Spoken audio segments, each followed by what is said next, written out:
창세기 1장 성경 제일 처음 창세기 1장 24절입니다. 창세기 1장 24절로 28절 말씀. 1장 24절 말씀. 하나님이 이르시되 땅은 생물을 그 종류대로 내되 가축과 기는 것과 땅의 짐승을 종류대로 내라 하시니 그대로 되니라. 하나님이 땅의 짐승을 그 종류대로 가축을 그 종류대로 땅에 기는 모든 것을 그 종류대로 만드시니 하나님이 보시기에 좋았더라. 하나님이 이르시되 우리의 형상을 따라 우리의 모양대로 우리가 사람을 만들고 그들로 바다의 물고기와 하늘의 새와 가축과 온 땅과 땅에 기는 모든 것을 다스리게 하자 하시고, 하나님이 자기 형상 곧 하나님의 형상대로 사람을 창조하시되 남자와 여자를 창조하시고, 하나님이 그들에게 복을 주시며 하나님이 그들에게 이르시되 생육하고 번성하여 땅에 충만하라. 땅을 정복하라. 바다의 물고기와 하늘의 새와 땅에 움직이는 모든 생물을 다스리라 하시니라. 아멘. 이제 오늘 마지막 시간입니다. 사경의 마지막 시간, 마지막 은혜 충만히 받을 수 있도록 하시고요. 특별히 우리 중고등부 청년부는 그동안 예배에 참석 안 했기 때문에 한마디 말씀드리면은, 우리 남대현 목사님은 일본 오사카 알아요? 오사카 저 위에 말고 중간 밑 아래쪽이죠? 중간 아래쪽 오사카 가본 사람도 있죠? 그 오사카에서 교회 선교하시는 목사님이 14년 동안 하셨는데 오늘 말씀 전에 주로 이렇게 오셨습니다. 많은 은혜 받으시기 바랍니다.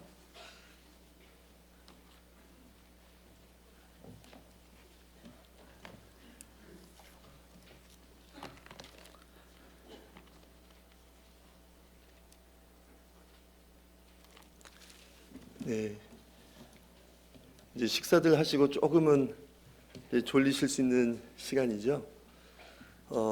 제가 여기 와서 예배 드릴 때마다 너무 이렇게 은혜가 넘치고 감동된 거는 정말 찬양의 은혜가 너무 넘치는 그런 교회인 것 같아요. 1부 예배, 2부 예배, 성가대도 제가 들으면서 와, 뭐 이렇게 이제 좀 감탄사를 했었고, 우리 청년들도 너무 이뻐요, 그 목소리가. 그래서 굉장히 은혜가 돼서 이 은혜를 어떻게 갚아야 될까, 그래서 제가 특송으로 근데 이제 사실은 준비된 거였습니다. 그래서 이제 어떤 찬양이냐면요, 어떤 찬양이냐면 저의 인생 주제곡 같은 찬양이거든요. 그래서 저는 사실 악보도 잘 못 봐요.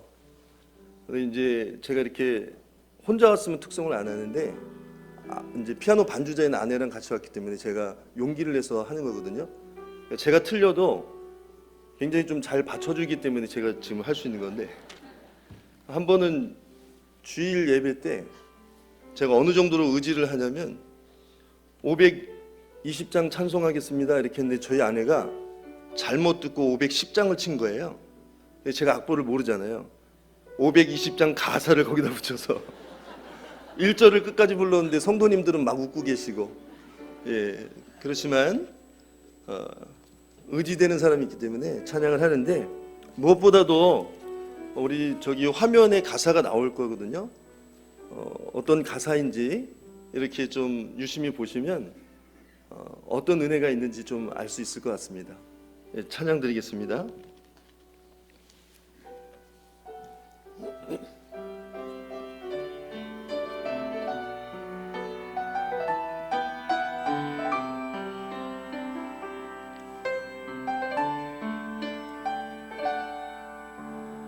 예수の愛それだけが私を変えた唯一の愛、迷いこの私をも尊く思ってくれた。 예수의 사랑, 놀라운 사랑, 내 인생을 바꾸신 유일한 사랑, 고아와 같이 길 잃어버린 나를 소중한 자녀 삼으신 사랑,いつ悪いの世の中でごまかして生きる私にあなたは手を差し伸べて真実の道教えてくれた。帰られた帰られたあなたの愛を両手に受けてありのままに生きている。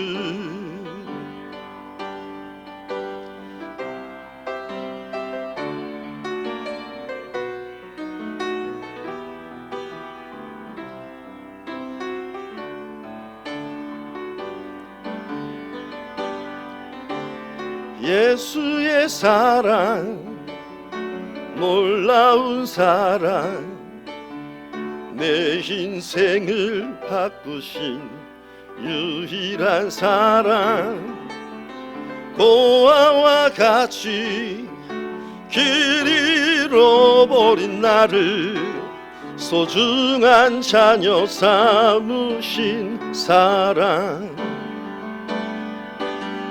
거짓과 미움 가득 찬 세상에 상하고 지쳐 쓰러진 나의 영혼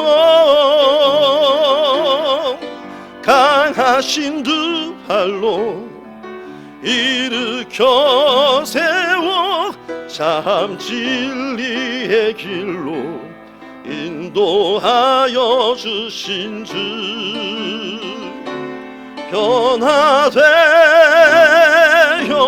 변화되었네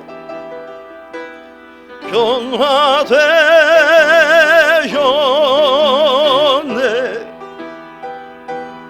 있는 모습 그대로 날 받아주신 주께 내 생명 다해 주만 찬양하리. 한없이 크신 은혜 모두 감출 수 없어 내 평생 예수의 사랑 전하리.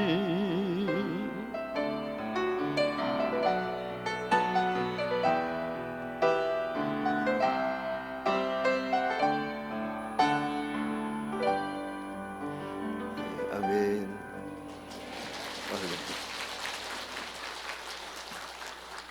예, 고와 같이 정말 길이를 잃어버리고 살았던 저를 주님이 찾아와 주셔서 있는 그대로를 받아주시고 사랑해 주셔서 그 은혜가 어떻게 한없어서 갚을 길이 없어서 주님 저 같은 사람이라도 이렇게 당신의 사역에 쓰시려면 사용해 주세요라고 하는 그러한 마음으로 일본 선교 사역을 감당하고 있습니다. 예, 말씀해 주신 대로 이제 오사카에 간 지 14년이 됐습니다. 한 3년 정도 오사카에서 사역을 하고 있을 때 한 통의 전화가 왔습니다.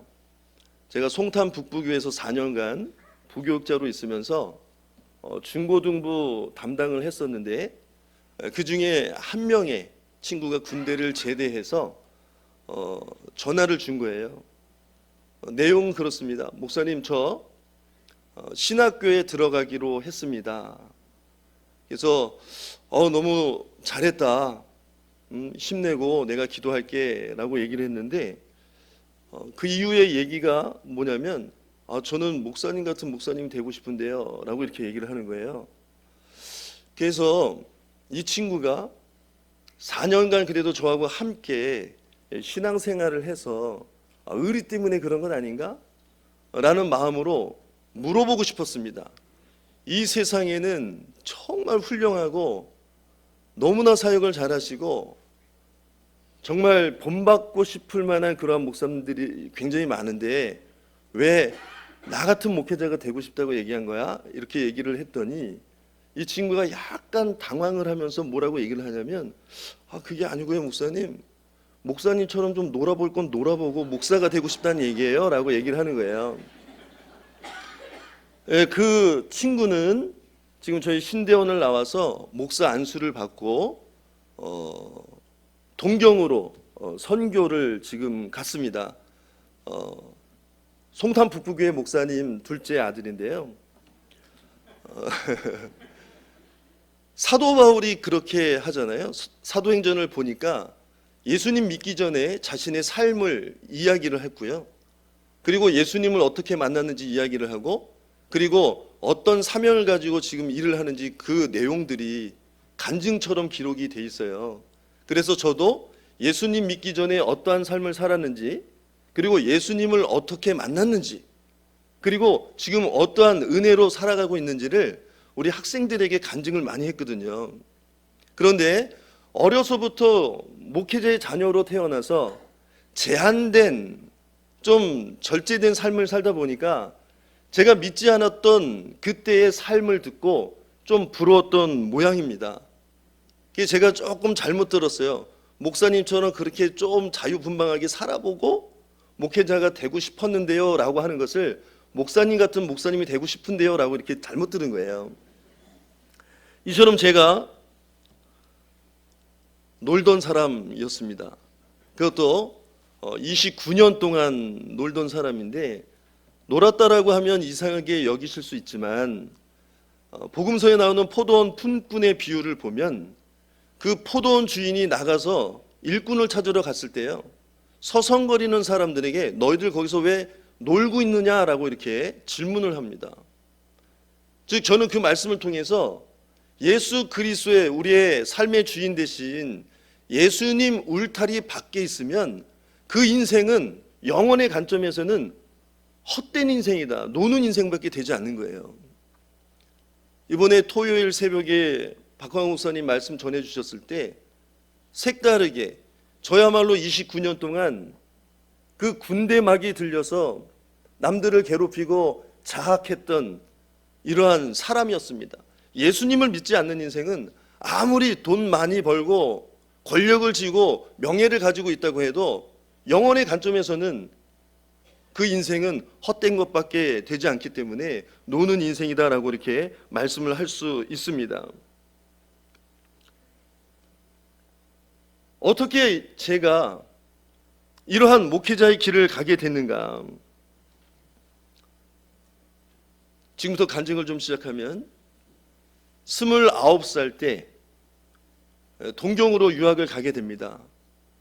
2부 예배 때 저는 예수님 믿는 친구들을 좀 괴롭혔고 유학 때 교회에서 전도로 오면 그 청년들을 내몰아치는 이러한 역할을 감당했었던 사람인데요. 어느 날은 마음속에 근심 하나가 생겼습니다. 그런데 그 근심이 해결되지 않으니까 두려움으로 나타나기 시작했습니다. 그 두려움이 해결이 안 돼서 늘 밤마다 술을 마시고 이대로 아침에는 눈을 안 떴으면 좋겠다라는 그러한 생각으로 살아왔습니다. 그런데요, 어느 날 교회를 한번 가보고 싶은 거예요.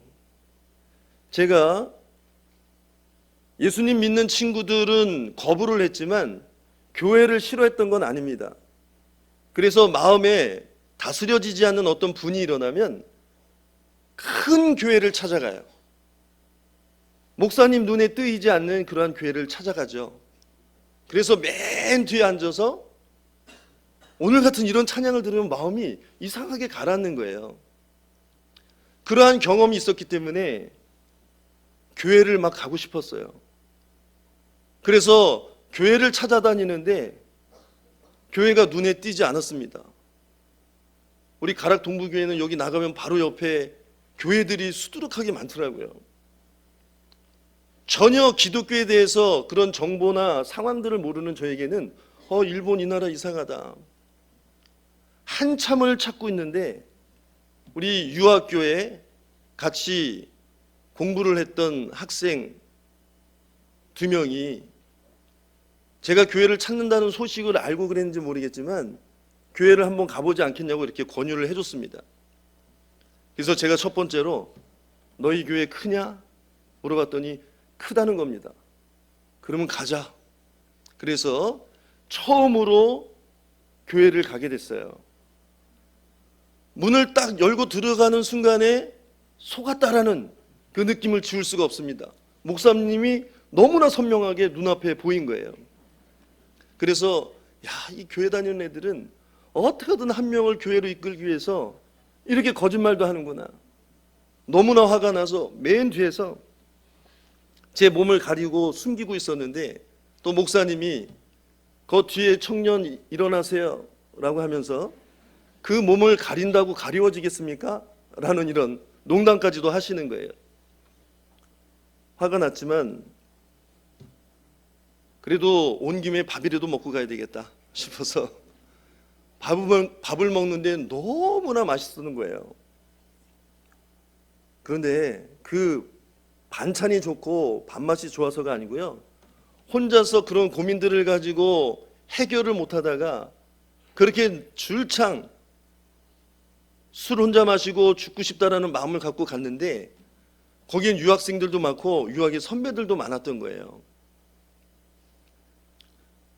그러한 이야기들이 너무나 공감이 돼서 그 분위기가 저에게는 너무나 맛있게 느껴졌습니다. 그리고 나서 교회를 좀 다녀보고 싶다라는 이러한 마음이 들었어요. 그런데 다니다 안 다니다 했죠. 그런데 저를 그렇게 전도했던 친구가 한 번 교회 발을 들여놓으니까 끈질기게 막 전화하고 교회 왜 안 나왔냐 물어보는 거예요. 그 덕분에 제가 그래도 교회 발을 잘 붙이고 다니게 되었는데 그분이 오늘 이 자리에 있습니다. 고상식 목사님 사모님이셔요. 예. 처음에는 말씀이 하나도 안 돌았어요. 근데 6개월 지나서 하나님의 말씀이 들리기 시작했습니다. 범사에 감사하라는 그런 말씀이에요. 그 말씀을 듣고 처음에는 화가 나서 잘 들었습니다. 왜 화가 나냐면 마음속으로요. 믿음이 없으니까요. 목사님 같은 경우에는 많은 사람들이 존경하고 또 사실은 내가 볼 때는 아무 걱정 근심이 없는 것 같은데 당연히 감사할 수 있겠지만 나 같은 고민을 갖고 있는 사람에게 범사에 감사하라고 말이 됩니까? 이러한 마음으로 어떻게 화가 났는데 더 집중해서 듣게 된 거예요. 근데 집에 가서 누웠는데요. 그 말씀이 계속 남은 거예요. 실은 그 물리적인 크로노스의 한 시간이 그날 저에게는 카이로스의 시간이었습니다. 저를 변화시키는 놀라운 하나님의 은혜의 시간. 그래서 말씀이 계속 생각이 나는 거예요. 맞아. 알몸으로 왔다가 하나님께서 나에게 이렇게 많은 것들을 주셨네. 지금 옷도 입고 먹을 것도 먹고 이 촌놈이 일본에까지 와서 공부를 하고 있네. 이렇게 감사하다 보니까요. 마음의 이 고민이 해결이 되는 거예요. 환경은 변화된 게 없는데 말씀을 통해서 마음 하나가 변화되니까 더 이상 그 환경이 저를 짓눌리지 않게 되었습니다. 그것이 저의 처음 주님을 인격적으로 만나는 시간이었어요. 그때부터 2부 예배 시간에 말씀드렸지만 한 번도 예배를 빠져본 적이 없습니다. 그런 동안에 6개월이라는 시간이 됐어요. 은혜 받고 6개월 열심히 신앙생활을 했는데 유학 기간이 끝나고 이제 한국으로 돌아가야 될 시간이 왔습니다. 제 마음에는 두려움이 하나가 있었어요. 그래서 목사님과 상담을 했습니다. 목사님, 저 이제 한국으로 돌아가야 돼요. 근데 제일 두려운 게 지금 가지고 있는 이 은혜, 이 신앙이 한국에 가면 없어질 것 같아요. 그랬더니 목사님께서 대원 형제는 찬양에 그래도 달란트가 있는 것 같은데 여기 와서 나의 사역을 좀 도와주지 않겠는가라고 이렇게 말씀해 주셨어요. 제가 여기만 있을 수 있다면 뭐든지 하겠습니다. 그리고 나서 일주일 후에 노아키 목사님이 동경기독교대학 원서를 갖다 주셨어요. 예수님 믿고 6개월 만에 신약 대학교를 간 사람입니다. 근데 그때 당시에 일본어 1급 자격증은 있었지만 일본 학생들과 일본어로 성경적인 지식이 없는 상태로 들으니까요, 무슨 말인지 도무지 모르겠는 거예요. 사실 4년간은 그냥 학교를 은혜로 다녔습니다. 그리고 나서 목사님께 4년 마칠 때쯤에 노아키 목사님께 상담을 또 드렸죠. 목사님, 4년 다녔는데 아무것도 모르겠어요. 저 이왕 한 김에 한국에 가서 한글로 공부를 해보고 싶습니다. 그랬더니 목사님께서 우리 신대원 신학교를 소개를 해서 들어가게 된 거예요. 이처럼 신학적인 지식이 없으니까 우리 박황 목사님께서 면접하실 때 이스라엘의 3대 족장이 누구냐? 아브라함, 이삭, 야곱인데 그거를 모르고, 제가 조상은 들어봤는데 족장은 못 들어봤는데 모르겠습니다 이렇게 말할 수밖에 없었던 거죠. 이것이 저의 일본 선교의 시작이었습니다. 한국에서는 도무지 예수님 믿고 교회 다닐 만한 상황이 안 되니까 하나님께서 당신의 주권과 섭리 속에 일본으로 가게 하셨어요. 저는 그렇게 믿습니다. 그리고 나서 마음의 근심을 하나님께서 주셨고, 그것이 인간적인 노력으로 해결할 수 없다는 것을 느끼게 하셨어요. 그래서 이 사람이 어떻게 교회를 스스로 찾아가려고 했을까?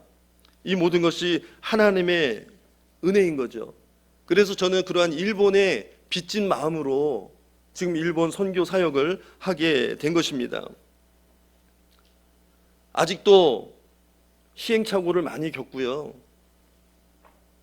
일부 예배 시간에도 말씀드렸지만 자충우돌 하는 그러한 일들도 굉장히 많이 있어요. 우리 성도님들이 정말 쇼지 그리스도 교회를 위해서 또 일본 선교의 사역을 위해서 기억하시고 기도해 주시면 감사하겠습니다. 오늘 두 번째는 간략하게 저의 연약함을 말씀을 드렸다면 일본 선교 현황에 대해서 좀 말씀을 드리려고 해요. 제가 일본 신대원 졸업할 때 논문을 썼는데요. 그때 일본 선교에 대한 고찰이라고 하는 이러한 제목으로 논문을 썼는데 그때도 심사위원이 우리 박황 목사님이셨습니다. 근데 마지막에는 잘 통과가 됐습니다. 근데 이제 논문을 쓰기 위해서 여러 가지 논문들을 참고를 하는데 거기 하나같이 공통되게 기록된 말씀이 뭐냐면 일본은 복음의 불모지요 선교사들의 무덤이다라는 것이었어요. 다 똑같아요.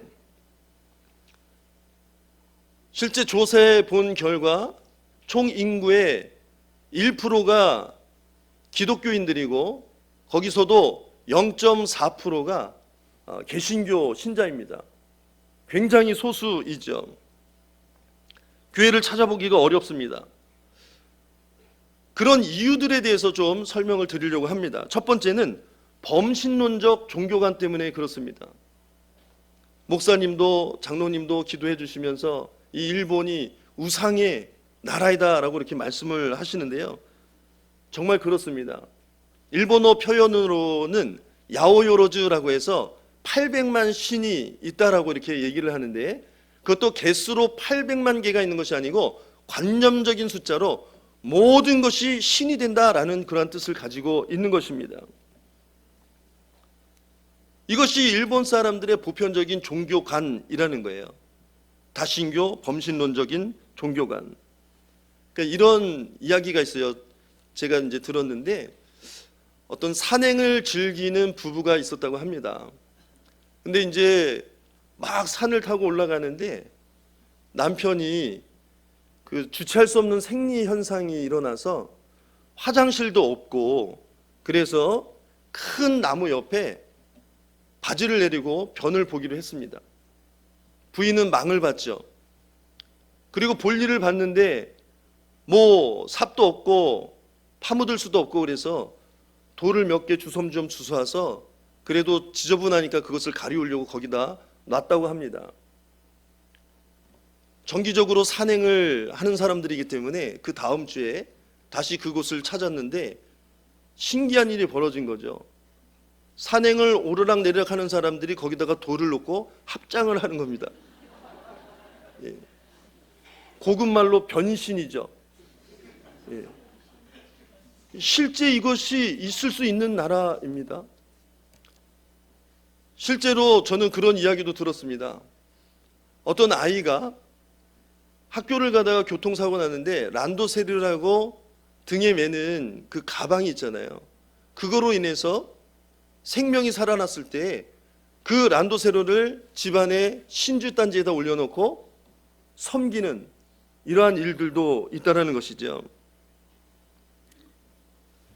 이런 곳에서 예수 그리스도가 유일하신 신이고 이분만이 우리의 참된 구원주 되신다라고 하는 그러한 성경 말씀은 그들에게 어리석게만 여겨지는 것입니다.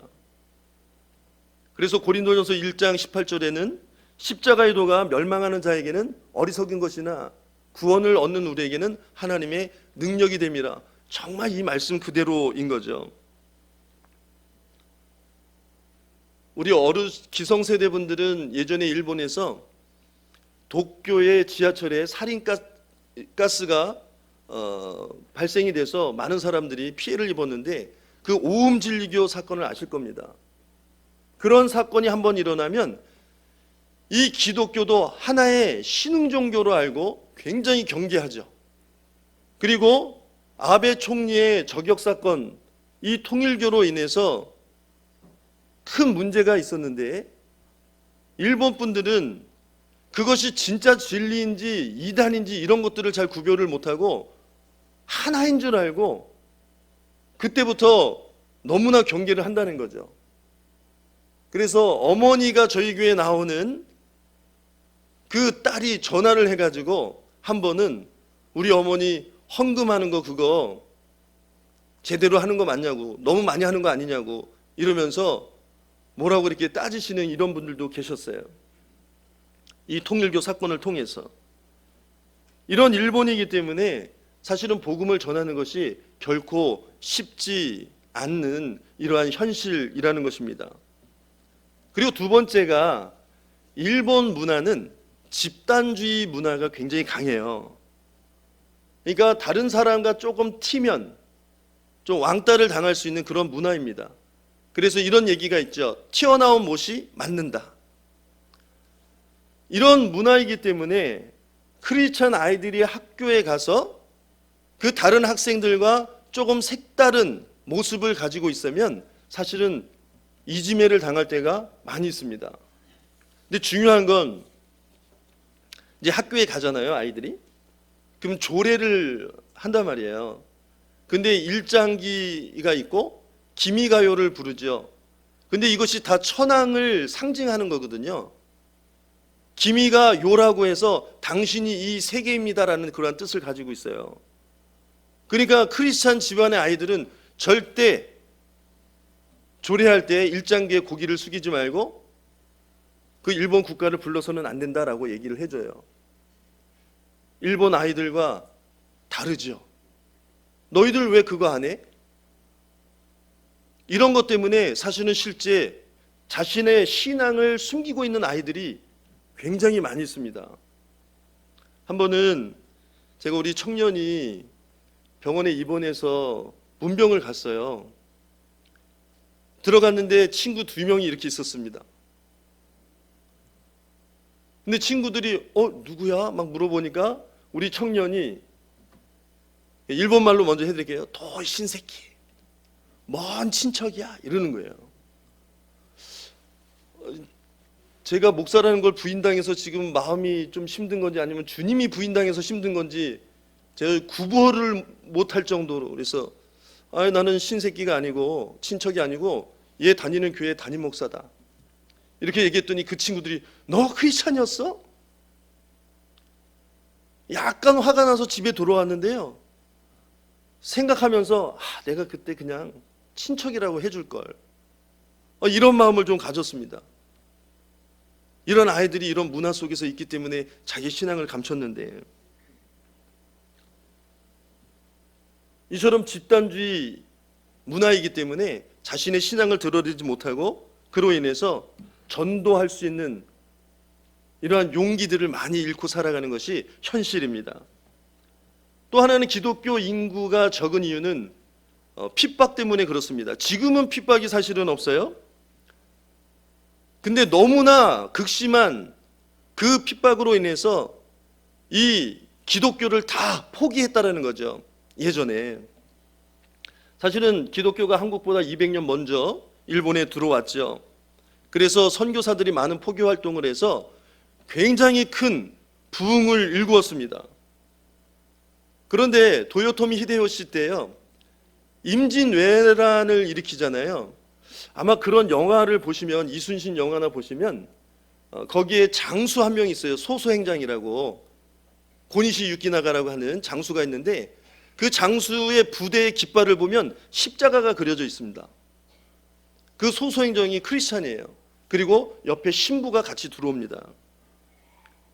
어떤 문헌에는 이 사람들이 들어와서 인도주의적으로 해주니까 저희 한국 조선 사람들이 오히려 환대를 했다라고 하는 그러한 문헌도 있다라고 합니다.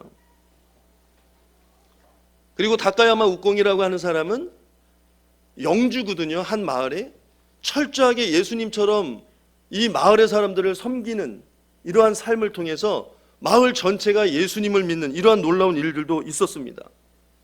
그런데 결국에는 선교사들이 들어오면서 이상한 소문이 일어나기 시작한 거죠.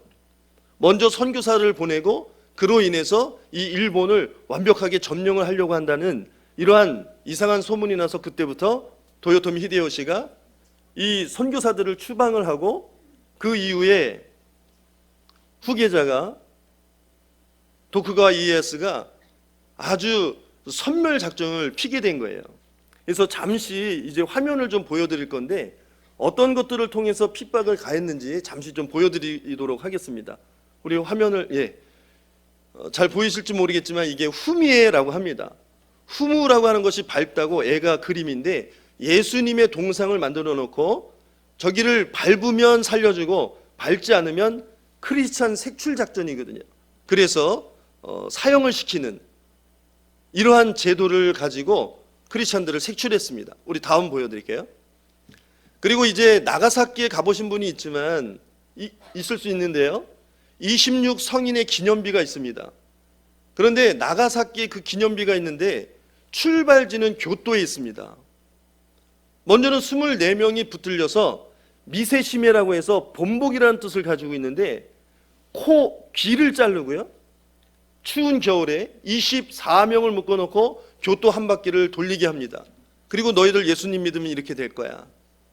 그리고 맨발로 800km 이상 되는 그 거리를 거의 40일 만에 가서 거기서 사형을 시킵니다. 근데 교토에서 24명이 붙들렸는데요, 나가사키에는 26명의 순교비가 있어요. 왜냐하면 이 사람들이 나가사키를 향해서 가는데 두 사람의 크리스찬이 자진해서 저도 크리스찬입니다 라고 하면서 그 대열에 합류를 했다는 거예요. 놀라운 신앙이죠.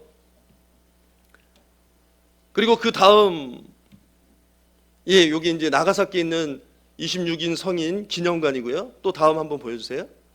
여기 이제 공고판이라고 하는데 이거 참 안 보이죠? 다음 여기 이제 좀 제대로 글을 써서 해놓은 건데 이제 신고를 하면 돈을 주는 것. 그래서 선교사들, 신부들을 신고해가지고 그렇게 알리면 포상금을 은 50화를 받는 거예요. 그리고 오늘날로만 해서 전도사님들은 30냥을 받고 또 이제 교회의 일꾼들은 또 은하 5장을 받고 이렇게 해서 신고를 해서 그 유력자들을 다 찾아내서 추방하거나 또 사형을 시키는 그러한 제도를 가지고 있었습니다. 다음에 한번 또 볼게요. 요거는 테라우케 제도라고 해서 절에다가 자기가 등록을 해야지만 사회적인 혜택을 받을 수 있었습니다. 그러니까 크리스찬들은 제대로 쌀도 배급을 못 받고 또 뭔가 사회에서 생활을 할 수가 없는 이런 상황이었습니다. 다음에 한번 보여드릴게요. 잘 안 보이실 건데 저게 이제 남방지라고 해서요, 서양절이라는 뜻을 가지고 있어요.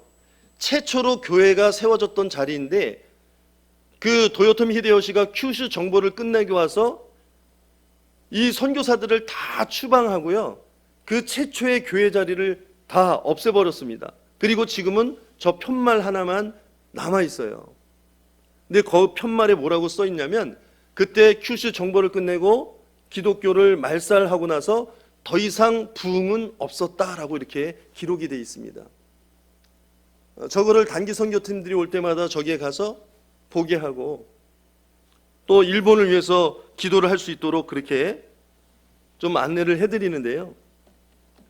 대신에 여전히 희망이 있는 것은 그때 당시에 많은 믿음의 사람들이요, 예수님 때문에 순교의 피를 흘렸다라는 것입니다.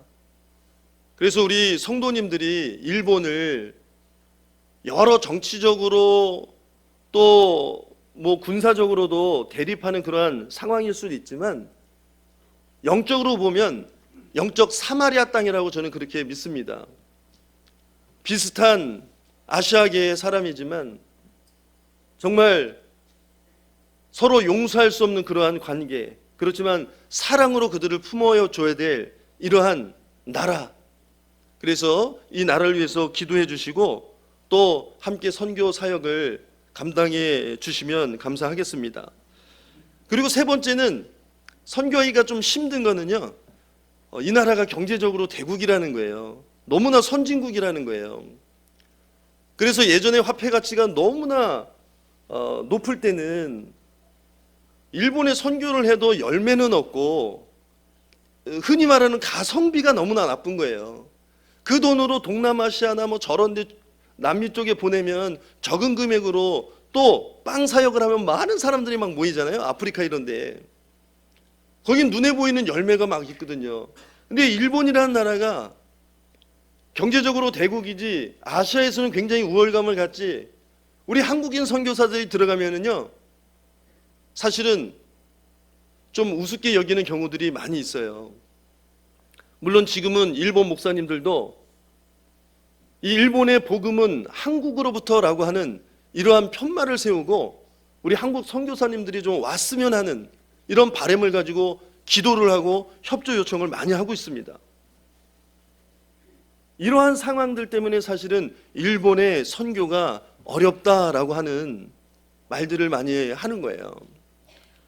서두가 길었지만 이런 일본 땅에 왜 저 같은 힘없고 능력 없고 이러한 사람을 그곳으로 하나님이 주권과 섭리로 이끌어 두셨는가, 오늘 본문을 통해서 좀 상고해 보려고 합니다.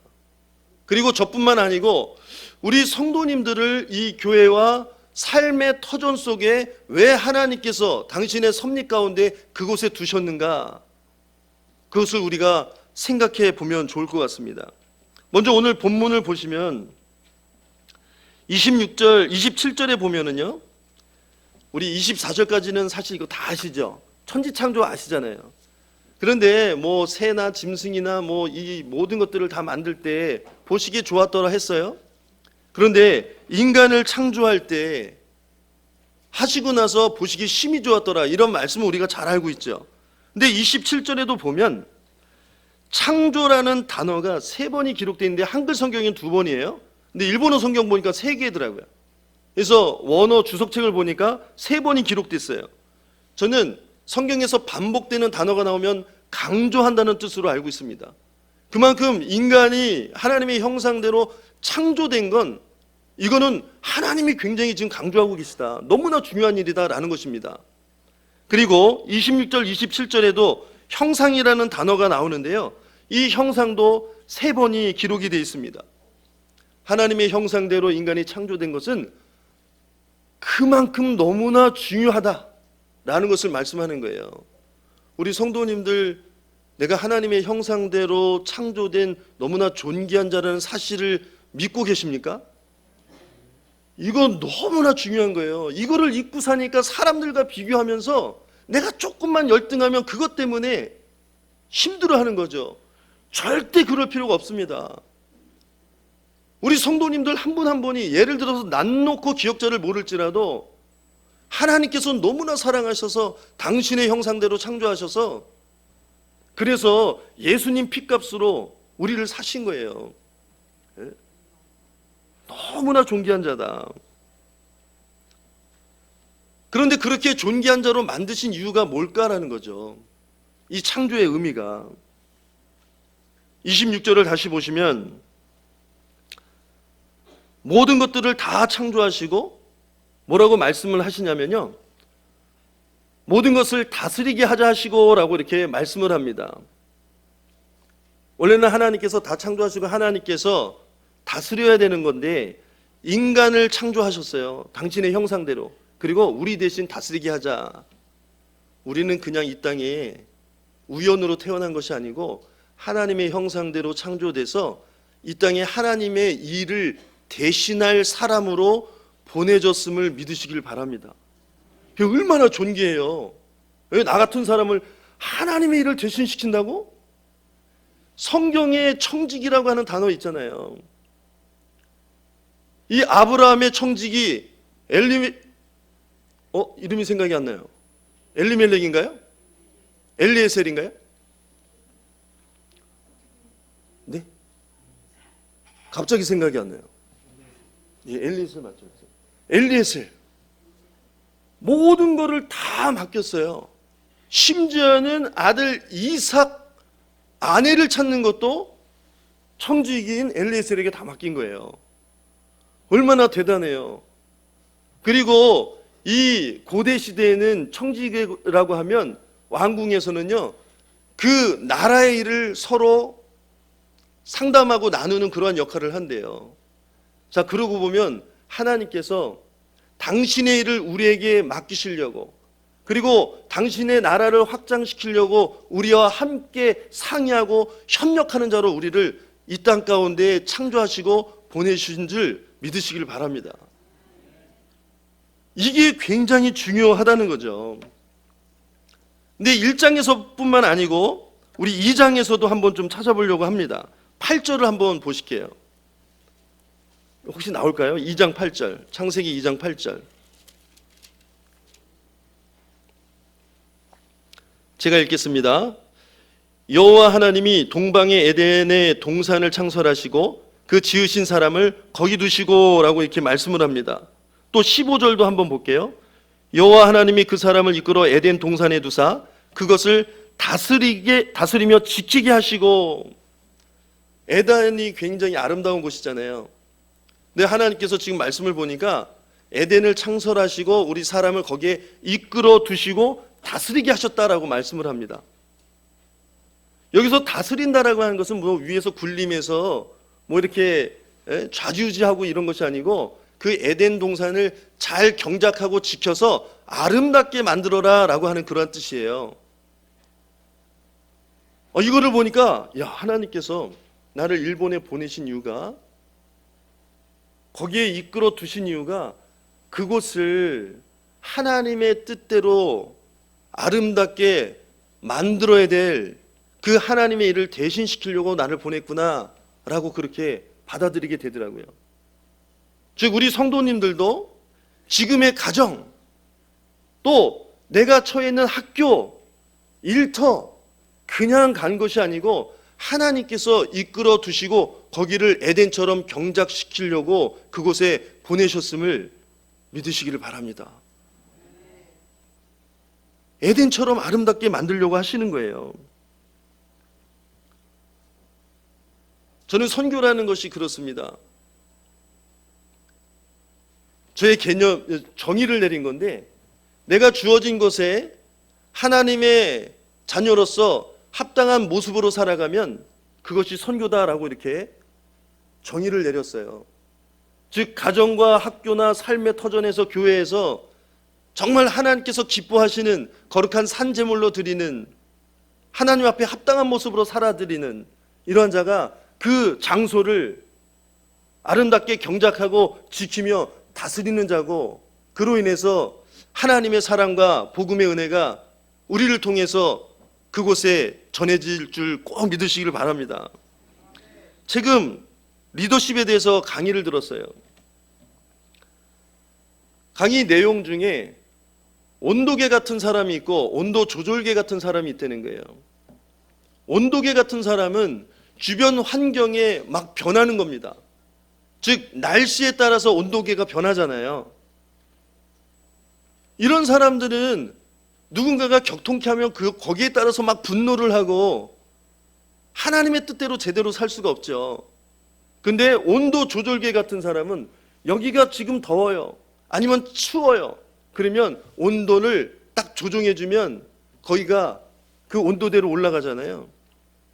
즉 어떤 삶의 현장에서도 온도 조절계 같은 사람, 자꾸 식어져 있으면 사랑을 나타내서 그곳을 따뜻하게 하고, 화목이 깨진 곳이 있으면 내가 거기서 희생하고 양보해서 화목을 일으키게 할 수 있는 그러한 온도 조절계 같은 삶, 이런 것들을 통해서 나에게 주어진 그곳을, 하나님께서 이끌어 두신 그곳을 에덴처럼 아름답게 경작하고 지킬 수 있는 것이 바로 우리들에게 주어진 사명이라는 것입니다. 그냥 우리를 보내신 것이 아니에요. 하나님이 이끌어 두셔서 경작하고 지키고 다스리게 하셨다라는 것입니다. 실제로 필리핀에 김성재 선교사님이란 분의 간증을 들은 적이 있습니다. 필리핀에 뿔로라고 하는 섬이 있는데 말 그대로 악마의 섬이다라고 이렇게 말을 한대요. 그것은 아이들이 굶주림과 또 강도 매춘 성폭력, 마약으로 인해서 노출이 돼가지고요, 제대로 교육도 못 받고 너무나 피폐한 생활을 하는 이러한 곳이라고 합니다. 근데 그곳에 혼자 들어가셨어요. 그곳에 주님의 사랑으로 그들을 돌보고 복음을 전하기 시작했습니다. 너무나 힘들고 어려운 사역이었지만 오랜 시간 인내하면서 사역을 한 결과 아이들이 주님의 사랑을 알아가기 시작했다는 거예요. 그래서 그 죄악과 어둠의 섬이 이제, 악마의 섬이 하나님의 섬으로 변해 나갔다라고 이렇게 간증을 하고 있습니다. 거기에 예배당이 세워지고 학교가 세워지고 윤리 도덕이 바로잡히고, 또 그 아이들이 오히려 선교를 하는 이런 놀라운 변화가 생기게 된 거예요. 즉 이 김성재 선교사님이야말로 하나님께서 그곳으로 이끌어 두셔서 그곳을 에덴처럼 아름답게 경작하고 다스리는 이 역할을 잘 감당한 것입니다. 우리에게 그 일을 맡기려고 너무나 존귀하게 하나님의 형상대로 우리를 창조하셨다는 것입니다. 그래서 우리 성도님들이, 야, 내가 이런 존재구나, 내가 학교에 간 것도 하나님이 나를 이끌어 두셨고, 가정에도 그렇고 직장에도 하나님이 나를 이곳으로 이끌어 두신 것이구나, 그것을 아름답게 경작하고 다스리게 하시기 위해서 이러한 사명을 우리가 갖고 가는 곳곳마다 정말 주님의 향기를 나타낼 수 있는, 그래서 그것을 아름답게 만들어가는 우리 성도님들 되시길 주님의 이름으로 축원드립니다. 아주 간단한 예로 정말 이랬대요. 어떤 교회에 성가대가 있는데요, 흔히 성가대 가운을 뭐 빨간색으로 하니 노란색으로 하니 이런 것 때문에 좀 불협화음도 있었고, 또 연습하다가 막 더운데 막 짜증도 나고 막 그래가지고 연습이 잘 안 되는 상황이었대요. 조그만 것에 민감해서 조금만 있으면 말다툼이 일어날 것 같았대요. 근데 어떤 권사님이 지휘자님 잠깐만 쉬지요. 그러면서 빨리 나가서 성가대원별로 음료수를 다 사갖고 왔대요. 그러면서 하나씩 나눠주면서 아유 너무 힘들죠. 우리 이거 마시고 해요. 마신 다음에 우리 같이 기도 한번 할까요? 아니 음료수 사가지고 기도 한번 했는데 분위기가 너무나 달라졌다는 거예요. 그 권사님이야말로 그것을 아름답게 에덴처럼 경작한 분인 거예요. 우리 성도님들이 주어진 그 터전에 하나님이 이끌어 두심을 믿고요. 그것을 하나님 자녀로서 아름다운 삶을 통해서 그것을 에덴처럼 바르게 경작하고 지켜나가는, 그래서 하나님의 사랑과 은혜와 영광이 나타날 수 있도록 이러한 삶을 살아가는 저희 모두가 되기를 소원합니다. 기도하겠습니다. 하나님, 한국이든 일본이든 가정과 교회나 학교나 직장이나 우연히 내가 그곳에 간 것이 아니고 하나님께서 이끌어 두신 것을 믿습니다. 내가 가는 곳마다 슬픔이 사라지고 상처가 아물고 회복되고 또 위로가 나타나고 기쁨이 일어나고, 또 내가 가는 곳마다 절망의 분위기가 사라지고 소망이 넘치게 하시고, 또 내가 가는 곳에 관계가 회복이 되고 또 화목해질 수 있는 그러한 이 세상을 아름답게 에덴처럼 변화시켜 나갈 수 있는 그러한 은혜의 통로가 바로 저희 한 사람 한 사람이 되게 하여 주시옵소서. 모든 것을 주님께 의탁드리며 예수님의 이름으로 기도드리옵나이다. 아멘.